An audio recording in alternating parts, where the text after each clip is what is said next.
Hi. Is it weird that I'm wearing my glasses on my head? Oh, is that the thing to do now? Yeah. Well, more and more now, the more I'm wearing my glasses, the more I have to wear my glasses. So even when I'm like looking from here to the computer, I'm like, huh? Yep. So I think it's kind of. Hi. Well, hi, Jason. Well, hello, Miss Katie. How are you? I'm good. How are you? You know, I'm just fantastic today. It's a Monday, ready to rock and roll. I think You what? Tackle another week. I think we're gonna have to talk about possible repairs and things you need to make in the house next week, right? Because you've had quite the weekend. Yeah, you could say that. You could say that. Yeah. So we'll have to talk about that because I know other people wanted tips and tricks too. But hi, everybody. Let's check this out. I'm Katie, and I'm a real estate agent. Gosh, I can never get that right. I'm Jason, and I do mortgages. You do. So I was thinking, so I got this info from Zillow, which is not my favorite, but they do, they do stats and they do like surveys and whatnot. So we're going to talk about the Phoenix market first. I don't know if I announced it. Does anybody? Well, I don't know if they do. Is like a guess where do you think Phoenix falls in the housing market in 2021? This prediction. What's the prediction? What's the one of the hottest cities? Okay. Hottest cities. So from 1 to 10, where do you think Phoenix lies? I would bet. that. You are close. Phoenix is America's second hottest housing market. Holy cow. Right. Somebody's hotter than Phoenix? You got to be kidding me. I don't know. Can you take a guess who that is? Now, listen, the interesting thing is that it is Sunbelt cities as opposed to coastal cities. So this means not on coast. So what would your number one be? And to me, I think it's humid there, but. San Antonio. You are so close. Austin, Texas. I was going to say that. I was going to say Austin. Mm-hmm. And then I switched and I went San Antonio because somebody was talking to me about the Riverwalk yesterday. See, yes, I want to. San Antonio has a Riverwalk too. So is that what you're talking about? San Antonio? Yeah. I want to do that. And then, so Austin, Texas this year is where the world champs are going to be for the Highland Games. Brian guessed Denver. Sorry, I didn't get you up there in time. Denver is in the top 5, though. I will read those here in a minute. So here's what's interesting. And so since we're in the Phoenix area, you're also in Prescott. Sorry. Prescott. Tomato, potato. Tomato, potato. It is expected. Phoenix is expected to continue heating up. This top list is okay faster than the coastal markets, like I said. So it's Phoenix. Hang on, I think I put them out here. It goes like this: Austin, Phoenix, Nashville, Tampa, Denver. Okay. And Denver, it's kind of surprising because I thought that it was more expensive to live in Colorado. I mean, I know like Aspen, Telluride, places like that, it's more expensive, but Denver, I don't know. Maybe it's Brian is on here. He's living in that area. He can tell us what it's like there, but he's also that cool RV, not RV, like that lifestyle where he gets to bop around everywhere, and he can hook up in like campgrounds and stuff. That's awesome. That sounds like fun. Really affordable that way, right? Okay, so they did this survey, and the top 5 metros are all affordable options compared to the coastal areas that have led to the home appreciation ranks in the most recent years here. Okay, so particularly for millennials looking to take advantage of low mortgage rates, buying their first home, and 4 of the top 5 are Sunbelt cities. Obviously, Tampa's not. I mean, it's sunny there, Jason, what do you see happening with mortgage rates? Mortgage rates have been going up. So it's the first time we've seen something like this in a while, really. So here's the thing you got to remember, about mortgage interest rates. All they are bonds. Mortgage rates are bonds. They're mortgage-backed securities. They kind of model the 10-year treasury loosely. It's not always 100% accurate when you watch the treasury and mortgage rates, but it's a good correlation. And the reason that interest rates are kind of going up is because the thought with investors is that inflation is going to start, popping up. I mean, we haven't talked about inflation Right. in like 10, 15 years. Inflation has not been, anything that we've been worried about. But Congress over the weekend just passed another $1.9 trillion stimulus package. That has to be funded, by issuing debt, because the government doesn't have the revenue for that 1.9 million or that 1.9 trillion. So we're just going to go borrow it. And the thinking is we're borrowing so much money. The Federal Reserve is purchasing so much of this debt, which is essentially just like printing it. The concern is that inflation is going to rise. And if you have bonds, inflation is the biggest enemy of being a bond investor. And so yields are having to reset a little bit. And so that's what you're watching. Rates are going up a little bit. Yeah. Well, and so Brian's got a couple of things here. So Brian says, my home is where I park. And yes, it's very expensive in Colorado. So, but more affordable where you are, right? And then he says, buy with low interest rate that is lower than inflation and free money. Mm-hmm. Does that make sense, Jason? Yeah. What he's talking about is look, if you can lock in, an interest rate that's really, really low, and inflation starts taking off because rates will go up, you win. You conquer the market. You have the cheapest money out there. And here's the thing. Just because I say rates have gone up, you got to think about what that means. If we were doing rates in the twos, 3 weeks ago, we were at 2.5 or 2.75. Right. Okay, so now we're at 3 1/8, 3 1/4. That's still insanely cheap money. Yeah. So and what he's saying, right? Like if inflation is going to happen, if that's going to be the deal, 3 1/4 is a heck of a good deal right now. Like if you haven't refinanced, you really need to, even if it's not in the twos. I mean, those threes, right, that's still really low. Yeah, you're not missing out because you haven't bought a house yet, because we still have the problem of supply and demand. And I'm a big believer. Like I'm going out today. This is why I'm like ready already. I actually took a shower before the show today. What? So my hair is fresh today. So I'm gonna go out and show a couple homes in Mesa at Chandler. Cash buyer. So it's my friend that has done that a few times. So that's good. But it doesn't mean that people we're down and out. So the reason why this is happening too, and the reason why people are moving to more of these Sunbelt cities, as I mentioned, is that it's just more affordable. People are working from home now, and they want to be in places where they can get out and about, and it's more affordable. So especially Phoenix, the warmer cities, we have a lot of hiking here. We're close to the mountains. We're close to the beach. We're close to Mexico.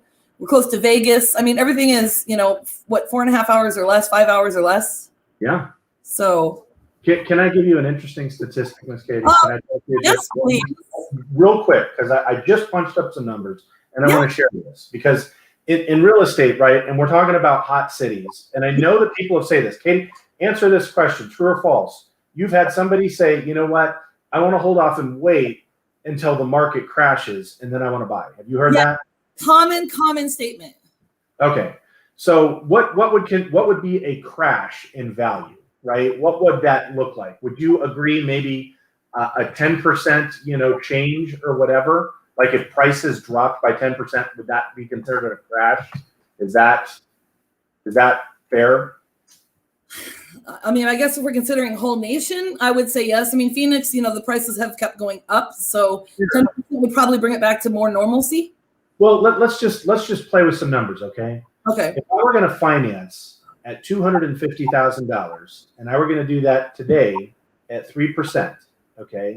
Okay. My principal and interest on that would be $1,054. Now check this out. If I wanted to wait until it crashed, and let's say that the market dropped by 10%, 10% is a lot, okay? So that 250 now goes down to $225,000. You with me? Yep. Well, let's say rates go up 3/4 of a point. Okay, so now instead of 3%, we're at 3.75. 3.75 is a great rate. Right. A fantastic rate. But did you know that those two payments are within $10 a month of each other? So what I'm saying is anybody who said, hey, I just want to wait until it crashes, the thing that you're not considering is if you wait for it to crash, that means interest rates are probably going to be higher, right? So you might end up letting the market crash and buying it at a lower price, but paying a higher amount every single month because you don't get the great low interest rate that's happening right now. Right. That makes perfect sense. And you know what's more interesting about that, I think, is that because there's people out here writing 15 contracts in a weekend, let's say, and if it does lower, I mean, it gives them hope too at the same time. So yeah, it's a $10 difference, but you know, I wouldn't say to wait because it's higher, but you know what I'm saying? Like, it's like, okay, so don't give up hope because it's not going to be that drastic. Right. Well, and here's the thing. Let's just say that the market doesn't reset by 10%. See, because that's the key I made. You're making the assumption that values would go, but let's say that they don't. Let's just say that they stop going up. Let's say that instead of it going from 250 down to 225, that it stays at $250,000. In that case, you will be paying an extra $100 a month by waiting for those interest rates to go up. So $1,200 a year. That makes a lot of sense. So yeah. So listen, low inventory. I'm getting out there. I'm hitting the streets. We're going to make it happen, right? Brian says, what about cash buyers in that situation? Cash buyers are cash is king. Cash is king, my friend. That's right. Well, because you don't have to worry about the cost of your debt. I mean, that's the thing about cash. Yeah. You control it at that point, you know. So if you've got the cash and you're willing to pay it, then yeah, you're see, but you got to understand, if you have cash, you're dealing with one variable, which is price. Right. If you don't have cash and you need to finance, you have two variables. You have price, and appraisal. You also have expense, cost, interest expense. Those two things change your affordability. So Brian's absolutely right. Great. You got cash, use it. But a lot of people don't. And the ones who don't, that's where you got to play the game. Well, and appraisals come into play too when you're financing. So and I think actually we should talk about that next week because I want to talk to you about that. And I think we need to have our thing, Jason and I are awesome. We're so last minute. We can just put it together on the fly. I mean, we talked about this at like 8:30 this morning. But we need to do it so we can like put some commercials, some ads out there, and, you know, see if people want to, you know, because this is going to be really good information, I think, next week for appraisals because we're in the middle of that. Okay, so if anybody doesn't have any more questions about this, about the market update and whatnot, we are going to talk about how to take a break while working at home. Do you ever do that? So you guys, those of you that don't know, we're going to remind you, Jason has 72 kids. 72. So it might be 73 by the end of the day. You never know with me. Exactly. How many are living with you currently? We have 5 at home. 5? Plus a wife, plus mother-in-law or your mom? It's her grandmother. Her grandmother. Oh my goodness. Okay. So it's a lot of people. Yeah. Yeah. You take breaks in the day? Yeah, I do. Well, I try to as best I can. Well, here's some good ways they talk about it because it says it's important because a lot of people are working from home now. I am one of them. You're another one. You and I used to work in the office together a couple times a week. Mm-hmm. I always burp when I'm on these things. Excuse me. It's more important to draw clear boundaries around your workday. So a lot of people will say, I remember in the past they would be like, I don't want to work from home because then I'll end up mowing the lawn and I'll do my laundry and da-da-da. But it's okay to do that. You just have to be productive about your day. And this is something I have to work on, my friend. Here's the most interesting thing. They did a study. The United Nations did a study. 30% of people who work from home feel highly stressed as opposed to 25% who work in an office. Mm-hmm. How weird is that? Mm-hmm. Right? Here are some ways to do it, okay? You need to plan out your breaks. Make sure your break is away from work. Be flexible with your time. I'm going to talk about something else in a minute. Communicate your breaks sometimes, because we'll talk about that. And then sometimes use vacation days to recharge and take a break from work. Now, I just took a break coming up to your Airbnb we talked about last week. Yes. On Tuesday and Wednesday. And then I left on Thursday and forgot to wish you happy birthday because I'm a really nice friend. Whatever. I can't get over it. So, whatever.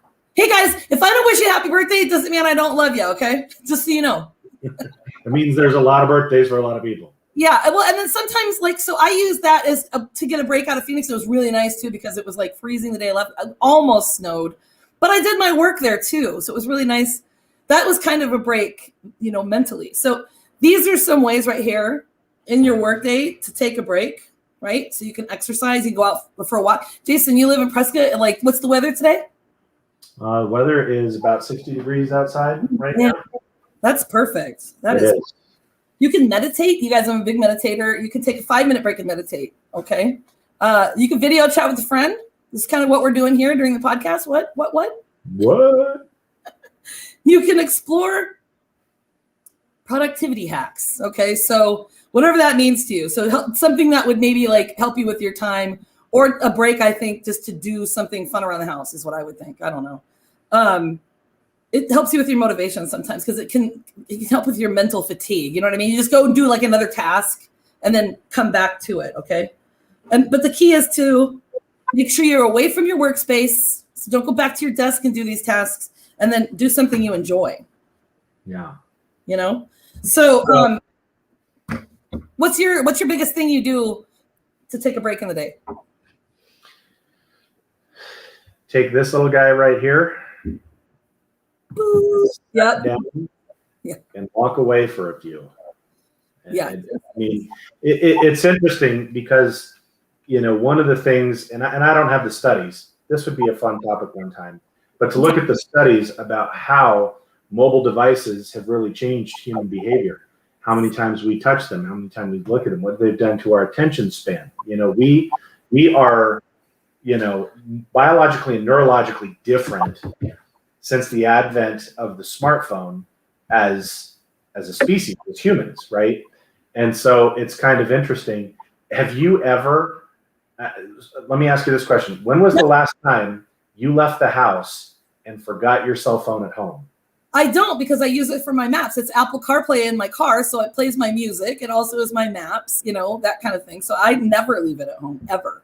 Think about that. Think about that. You have one thing that you carry. Yeah. So here's what's funny.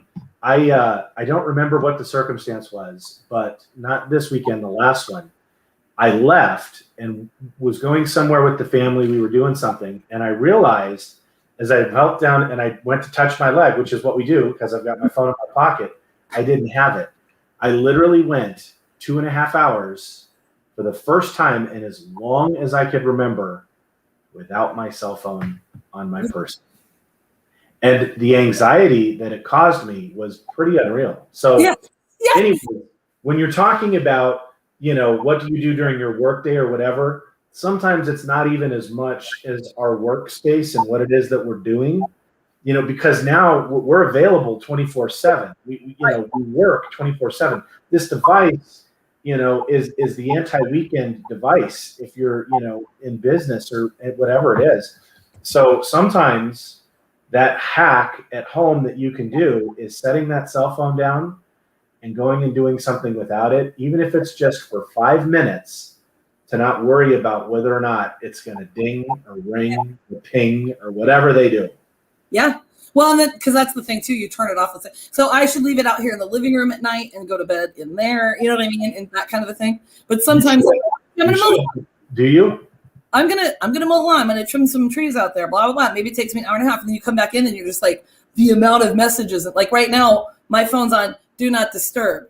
I've got a listing that went up this weekend, and I got a whole bunch of people. I got 3 really good, viable contracts that are like, we want to, you know, how can we work it out? And I'm like, I just can't talk right now. So a guy, one of the realtors was like, you know, trying to text me. I said, hey, I'm doing a podcast. I do it every week with my lender. Da da da. And then he asked like, what's the, you know, what is it? So I sent him a YouTube link. So I said that'll go live at 10:15, which is kind of cool. But the amount of messages I'm going to have and try to get back to are going to be like insane, right? Yeah. But I agree. And so here's the thing too. We're going to talk about this. So these are some ways to do it. Track your time, okay? And that means know when things are busy and when they're quieter. So which days do you work longer? Which days could you take like a little kind of a break in the day, okay? Start small. Start with lunchtime if that's what you can do. Because there's a lot of people out there that it gives them anxiety to take a break, right? And the problem is, this is what I need to do, because I have a friend that's always like, there's a power in a, you know, scheduling. And I'm like, I get it. But then I get calls and I have to go show things and da da da. And then I kind of get it in my head that I might as well not even make a schedule, but I need to. Mm-hmm. That is one thing I should pay someone $1,000 to really teach me how to get that, you know, whittled down or whatever. Okay. So it just says, just begin with lunch, leave your desk for an hour. eat, but also maybe do something else. Take a nap, trim the one bush outside, water a plant. Do you know what I mean? Like totally. Start small and then just do that. And then make a list of adventures. So what little adventures might work best between 9 and 5 for you? Okay, so what life maintenance activities, kind of like what I was talking about, or you could go visit like a local museum or something that's open, just to get out of the house. And then here's what's kind of cool that I like about this, because it says make a schedule. So reserve a time to do that, and maybe you need to break up your workday differently. So if you need to get a full 8 hours in, maybe you start at 7:30, work till 11, and then you go do something, you visit something. I don't know if movie theaters are open. Maybe you go to a movie or something, and then you come back and you 1 to 5:30 to get your hours. And that's cool, right? Yep. Test drive and iterate, which means either perform it or keep talking about it a lot, right? Mm-hmm. So do it. Make a schedule. Do it. Have your adventure, whatever you're doing, and then evaluate it. What worked, what didn't work, and then try switching it up differently every week. So you don't have to make a schedule and go, I'm always going to water the plants at 12:15 while I'm heating up my lunch. Maybe do something else. Maybe video call with a friend for 10 minutes. Yeah. That kind of a thing. So these are the tips and tricks here. And then this one is, maybe don't announce it. Maybe you don't have to, because some people feel they need formal permission to work differently, but you're working from home. And as long as you get your work done, that's the best, right? And they use this big word. They said, there's no need for subterfuge, right? Which is deceit. You don't have to be like, I'm working when I'm not, because a lot of people, they'll kind of take breaks in the day, and then they'll send emails at 11:30 like, hey, look at me, I've been working till 11:30, but then they took breaks in the day, right? But also, don't apologize. Don't apologize for taking a break, okay? As long as you are doing your work and getting it done in that amount of time, you're good. That's right. You're good. So do you ever take a break and maybe go take the kids out for ice cream or something? Are the kids home? Oh, here's Jason. Or not Jason. Brian says, exercise or just stretch. I always make self-care a chore that must be done each and every day. Exactly. Like that a lot. I probably should stretch. I always say, I'm going to do 10 burpees every hour. And do I do it? No. No. Yeah, no, the kids are back in school, so don't really, do much, with the kids. What I like to do is I like to walk right back out on the back patio and just kind of sit there and listen. I like listening to the wind in the trees. That to me is relaxing. That's Scytherism. That's the fancy Scytherism is what it's called. I think it's PS something. That's my favorite. Yeah. The breeze. So like when I go camping with friends that have to have music on all the time, it drives me absolutely bananas. I want to listen to nature. I want to hear the water. I want to hear the wind. Yeah. That's like the best thing about our place in Canada, Yeah. Okay. Hey. Guess what it's time for? Let me guess. It is time for, let me find it, because I got a lot of banners today. Weird in the news. A lot of these, I get this from a thing, it's United Press International. And it's funny, and I get a lot of them from there. And a lot of them have to do with money, which is kind of funny. Let me see which one it is here. Okay, I'm gonna share the screen with you. You know how I am. Wait, let me take that off. Okay, share the screen. Does it have something to do with owl theories? No, but we should talk about that. That's really cool. Okay, share. Make this the biggest. Okay, can you see that? Wow. Goodwill worker finds 5,000 left in a donated jacket. Holy moly. Let's see. Well, I wonder if this will play. Will this play? About 3 weeks ago, we had a customer had come in and said his wife had accidentally donated $5,000 in cash. We roughly get donated anywhere from 50 to 200 donations a day. So when the customer had come in, I had explained to him that we had to go and sort through bag per bag in order to find it. 2 weeks had gone. We had sorted through a lot of clothing and still hadn't found it. We did have the ice storm here, which we were closed for a few days. The first day we had opened back up, my softline sorters were back there sorting, and she come up to the front and she said, Rhonda. And I said, yes, Michaela. And she said, I found it. Wow. They were able to return that $5,000 to its owner. We don't have to go through the whole deets on that, but can you imagine? So, because I was last minute, I didn't realize. I thought it was somebody had legitimately found it, but I guess they were looking for it. But what would you guys do? What would you do if you found $5,000? If you were working at Goodwill, would you turn it in? I know you would. I would. I'd be like, are there cameras over there?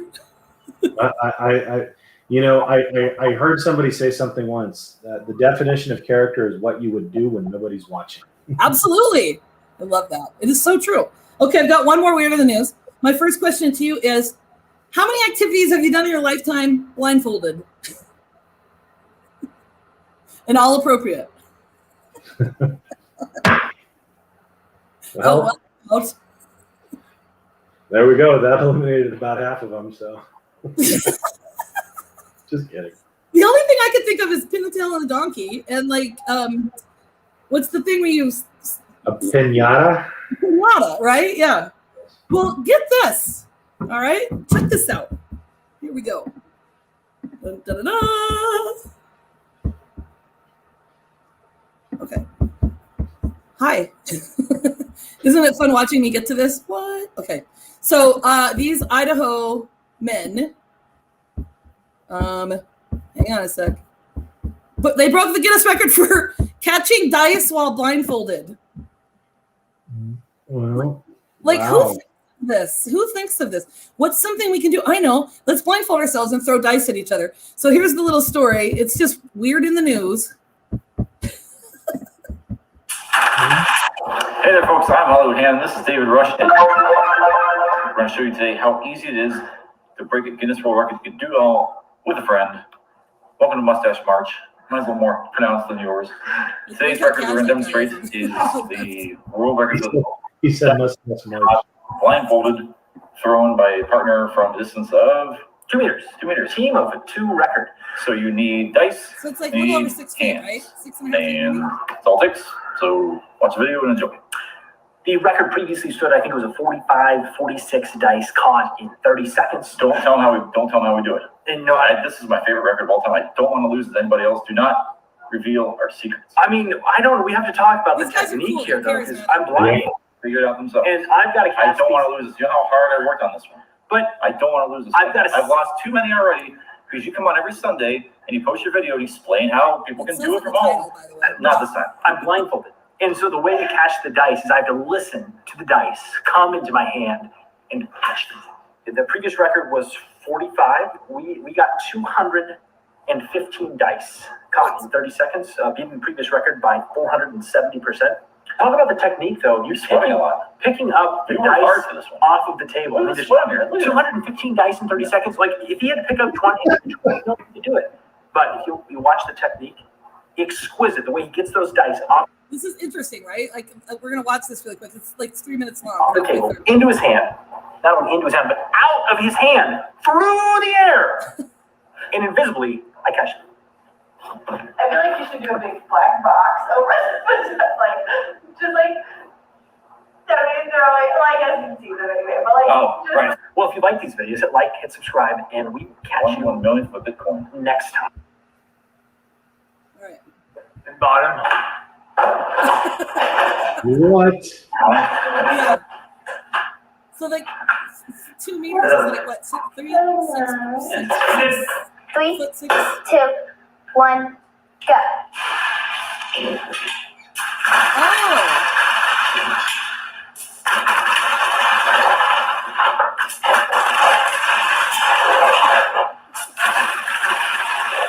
My hands are so much bigger than his. I could catch more dice. That's easy.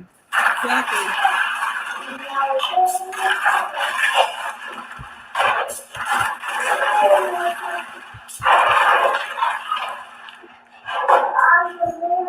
Stop. I want them to both be blindfolded. I know. Okay, so here's the thing. I thought they were tossing it back and forth, both blindfolded, you know? So I was like, that's really cool. I mean, I think Katie disappeared. Yeah. oh, hi. There you are. I left the studio. Okay, Jennifer Taylor. I don't know. I just had a fried pickle challenge Saturday night after the game, It was crazy funny watching the pickles hit people in the face. See, that kind of stuff is fun. Now, if they were blindfolded, I don't know, it might hurt a little bit. I don't know. But I mean, to me, like you said, it should have been toss. I'm catching one. Toss. I'm catching one. You know what I mean? Like he's just sitting. He's really not listening to the dice. That wasn't really what it was, because he just goes like this. It's really up to the other guy. The buildup was about 100 times better than the actual act. So. Which is, you know, what marketing and stuff does, right? So that if I was watching that, I'd be like, I can't wait. So that was my fault, guys. Sorry, it was last minute, but it's still interesting. It's still interesting. Somebody that came up with like, hey, what can we do for a world record? You know what I mean? Yeah. What can we do? Just figure it out. Yeah. Nisi says, peekaboo. Nisi. All right, so we're done for today, you guys. Thanks for joining us. Jason, stay on for 1 second when we're done, but because guess what?